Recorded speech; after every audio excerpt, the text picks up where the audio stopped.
How many times have you been told, eat less, exercise more, eat less, exercise more, restrict, work out, do cardio, all while managing at a calorie deficit day in and day out?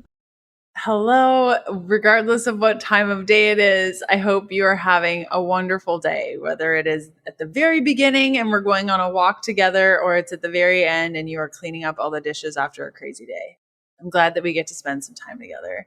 I wanted to take a podcast episode way back from the archives, way back from the archives. You might actually notice a difference in the way that I speak and my accent as I was going through today's episode and going through the archives. I was like, wow, I really sound a little different.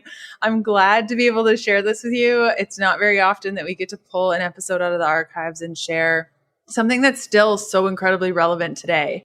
In today's episode, I'm reading from pages 22 to 25 from a book that I wrote in 2015. It might have even been 2014, actually. 2014 on the ketogenic diet. So 10 years ago, next month is when I started eating the ketogenic diet. And so I wanted to read from the Keto Beginning. If you have a copy, you can follow along. If you don't, you're getting started on this journey and you have no idea what you're doing, how to do it. I outlined everything that I did for the first 30 days and the things that I would never do again and don't recommend. So it's a pretty good read. You can find more by going to healthfulpursuit.com/begin. Okay, let's just get started with today.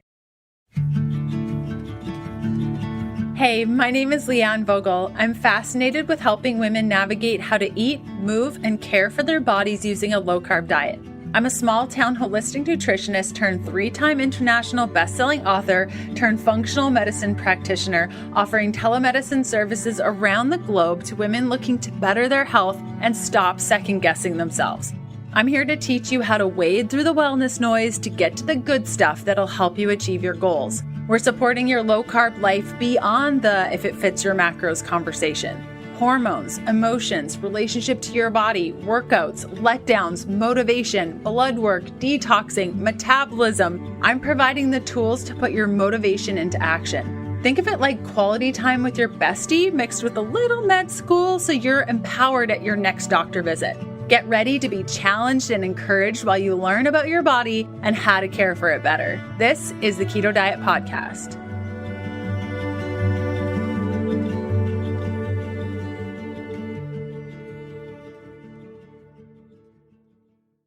How your metabolism works.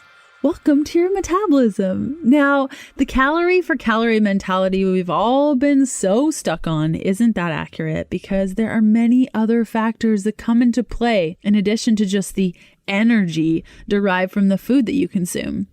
So if you're using a calorie tracker and you are using one of those calculators to determine how many calories you need to eat in a day. Maybe your entire macro structure is set around all of these numbers.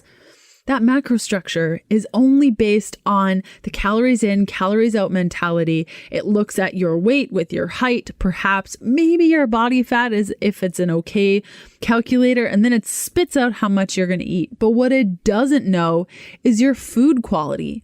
When you eat your food, the thoughts and feelings you're experiencing as you eat, what's going on around you while you're eating, your overall mental well-being, who you're surrounded by, your genes, your current and historic relationship with food, how you feel about what you're eating.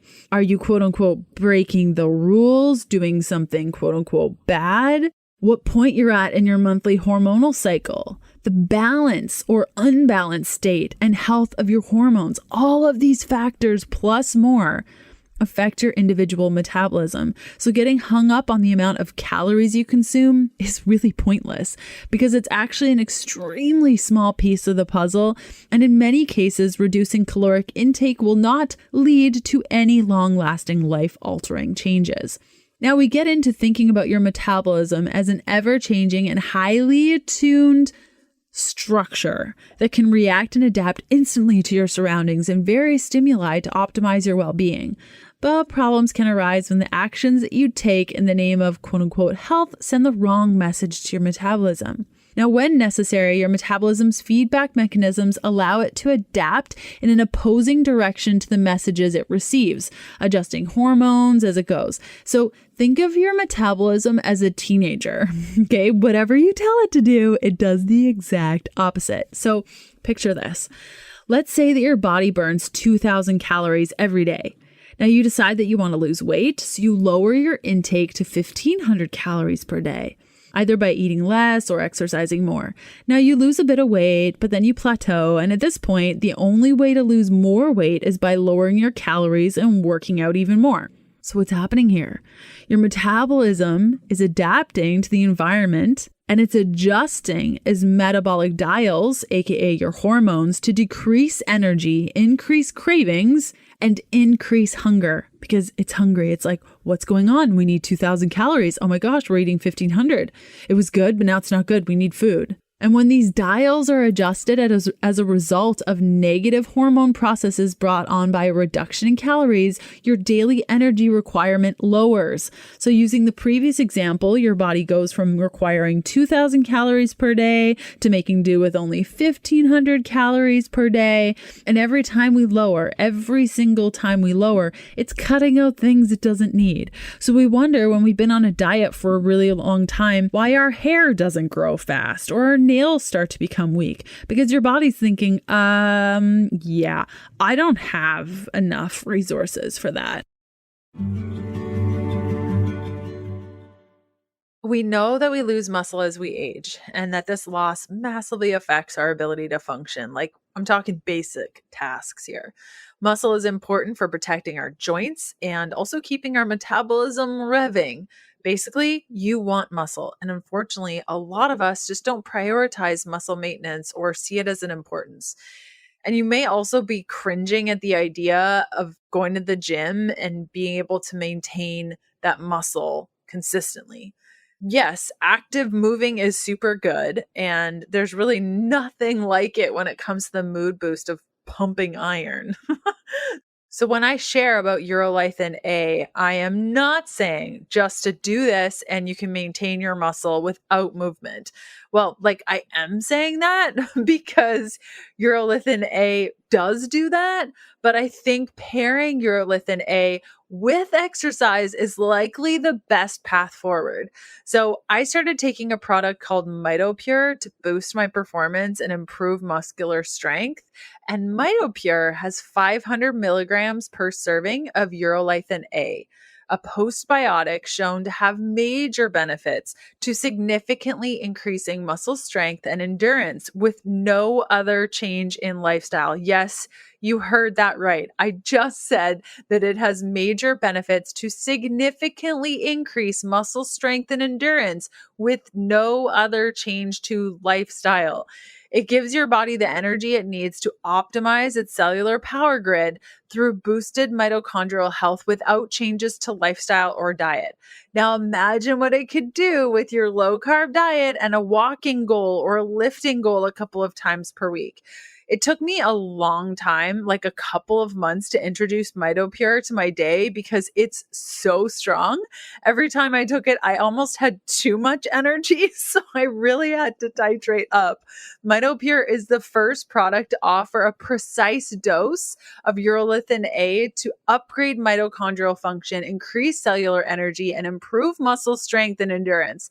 They've created 3 ways to get your daily dose of 500 milligrams of Urolithin A in their product, Mitop Pure. They've got a delicious vanilla protein powder that combines muscle building protein with the cellular energy of Mitop Pure. Now, this product does contain whey protein. And then they have a berry powder that easily mixes into smoothies or just about any drink. This is dairy free.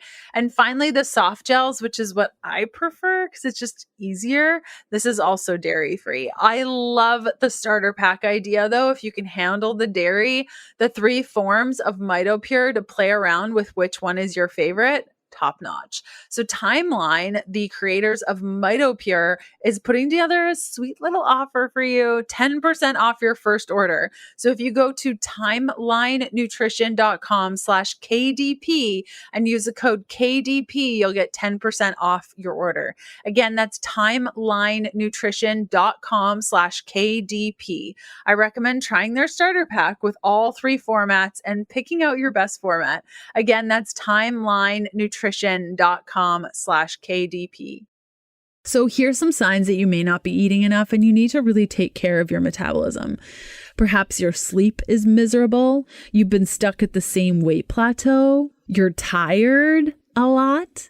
You suffer from chronic constipation. You can't get off the blood sugar roller coaster. You're feeling dizzy, sweaty, shaky, or moody. You liken your mood to the Hulk. So you're like fine 1 minute and totally pissed the next.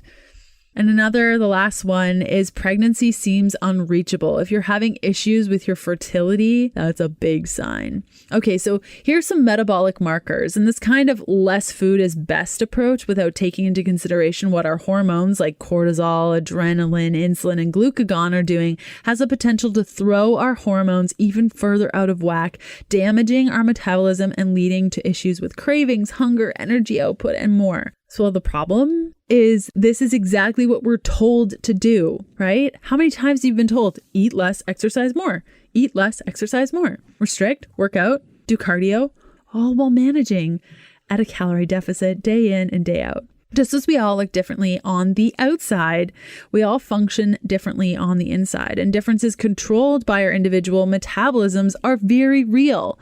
While the eat less, exercise more approach might work for some people, it may not work for you. A fact that, sadly, many of us have never actually been told, and it can be hard to actually believe in this. As somebody who hasn't tracked a macro or cared about that since 2015, I can tell you, I'm about the same weight. In fact, I would say that I probably lost weight from that time where I was tracking Actually, I know that I did. Okay, so it's all about our external factors and how we see our world and how we interact with our world that determines whether we hit success or not. Now, your body has an amazing feedback system in place to alert you of imbalances before they get out of hand.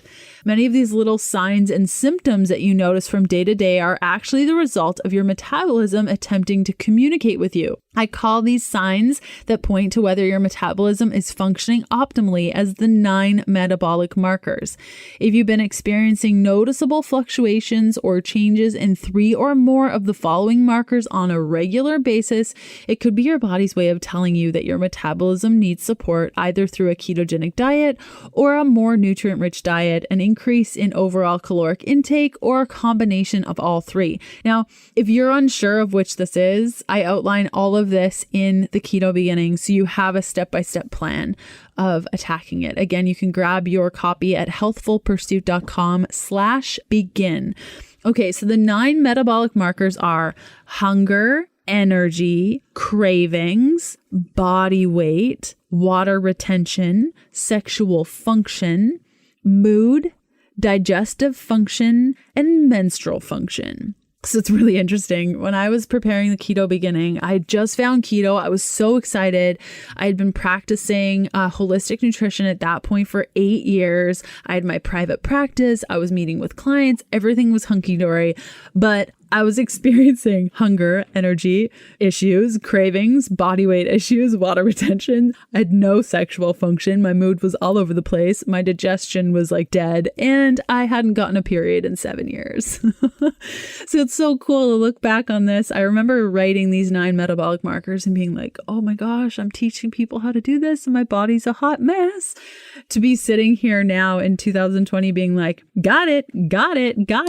Don't experience this anymore. This is awesome. I totally am with my bod. I experienced none of this. It's so cool. It's so cool. So really understanding that you are on the same side as your metabolism and it's trying to communicate with you. Hunger is a big piece of this because hunger is really a natural reaction during your first couple of weeks on the ketogenic diet. And as your body figures out what fuel it's supposed to be using, you can be hungry a lot. And this is a completely natural process. Like, it's very good to feel hunger. Okay, it is not something you need to feel shame or guilt about. And I think a lot of us have that. And don't worry, the hunger you experience during this adaptation period is not an indication that your metabolic hunger marker is off. Just eat, have some fat, and remind your body that it's fat that it needs. Whether you're keto, low carb, paleo, or somewhere in between, electrolytes facilitate hundreds of functions in the body, including the conduction of nerve impulses, hormonal regulation, nutrient absorption, and fluid balance. This is amplified on the ketogenic diet, but every human requires this balance. When you have adrenal hypo or hyperfunction, this affects your body's sodium-potassium balance. If you get headaches behind your left eye, that's a good sign you need sodium. If you get headaches behind your right eye, that's a good sign that you need potassium. I cannot tell you how many of my one-on-one clients come to me with an imbalance in electrolytes in some way, whether that be displaying in headaches, muscle cramps, fatigue, sleepiness, or seen right there in their blood work or their hair tissue mineral analysis. Much of this is improved with proper electrolyte supplementation. Now, I consume a lot of packets a day. There are days where I'll have 3 or 4 packets of Element a day, but I definitely always have at least one. And not just any type of electrolyte packets. It has to be Element because there's no sugar, there's no fillers, there's no color, there's no artificial anything. It is crazy what other electrolyte brands will put in their packets. No, thank you. Now, what I really ultra love about Element is the balance of electrolytes. They have 1,000 milligrams of sodium, 200 milligrams of potassium, and 60 milligrams of magnesium. Now, right now, Element is offering my listeners a free sample pack with any order. That's 8 single serving packets totally free with an Element order. This is a great way to try all 8 flavors or share Element with a salty friend. Get yours by going to drinklmnt.com/KDP. This deal is only available through my link. You must go to drinklmnt.com/KDP. And Element offers a no questions asked refund. So if you don't like it, contact them and get your money back, no questions asked. I gotta say, walking into my friend's house or jumping into a friend's car and seeing their Element packets on the floor or in a little container on their counter is literally the best feeling. The fact that I get to share this product with you guys and you get to love it as much as I do is such a gift. Again, if you go to drinklmnt.com/KDP, you can get your free sample pack with any order. The last bit to today's episode, I want to talk a little bit more about calorie restriction because it really ties into your metabolism. So we've covered the 9 metabolic markers, and you want to remember that if you test positive for 3 or more, you've really got to look at your metabolism. This is so important. We've talked about signs you may not be eating enough, how your metabolism works, and we're going to finish it off with caloric restriction. Okay, so on the flip side of everything that I've just said, there are plenty of studies that link calorie restriction to overall health and wellness in the context of a ketogenic diet. Now, compared to a body burning glucose as its fuel, it is easier for a body in a state of nutritional ketosis to perform at a calorie deficit because when we're keto adapted, our bodies are primed to burn our fat stores as energy whenever our dietary intake is reduced. Now, the trick here is to not operate at a calorie deficit to the point of damaging your metabolism. The moment you begin experiencing any of the changes with the 9 metabolic markers that we covered earlier in today's episode, consider it a possible sign that something is out of whack and make an adjustment to address. But instead of looking at calorie restriction as good or bad, I try to see it as a tool that I can use at my discretion. Based on the information I've shared so far, we know that number 1, an epic decrease in calories combined with poor food quality, imbalanced hormones, intense training schedules, and copious amounts of stress isn't good for you. Number 2, a slight decrease in calories combined with high quality foods, a healthy relationship to movement, and nights of consistently restful sleep boosts our quality of life and makes us feel good. And regardless whether you are happy with the weight you're at, looking to lose, or trying to gain, once you're keto adapted, you will likely notice dramatic fluctuations in your overall food intake as time goes on. Now, some days I eat a lot. Like today is one of those days. Like, guys, I've had probably 6 meals. I'm just so hungry. I'm also ovulating today. Now, if I take the time to add up all my weekly calories, like from today, where I've probably, I don't even know, like 4,000 calories minimum. But then if I add up today's and tomorrow's all the way up to 7 days and divide it by 7, I can just about guarantee you that I'm running on a deficit, because I can just about bet that tomorrow I'm not going to be hungry and I'm barely going to eat anything. I might even fast all day because I ate so much today. So you see, it doesn't have to be an all or nothing thing. Now, the keto beginning is a lifestyle change. It's less about forcing yourself to achieve your dream weight and more about allowing your body to slide naturally into its happy place. And the less we force this or any eating style on our bodies, the better. My success with this style of eating was ultimately achieved by allowing my body to figure out what it needed and where it wanted to be. So again, I just read from my digital program, The Keto Beginning. You can grab your copy by going to healthfulpursuit.com/begin.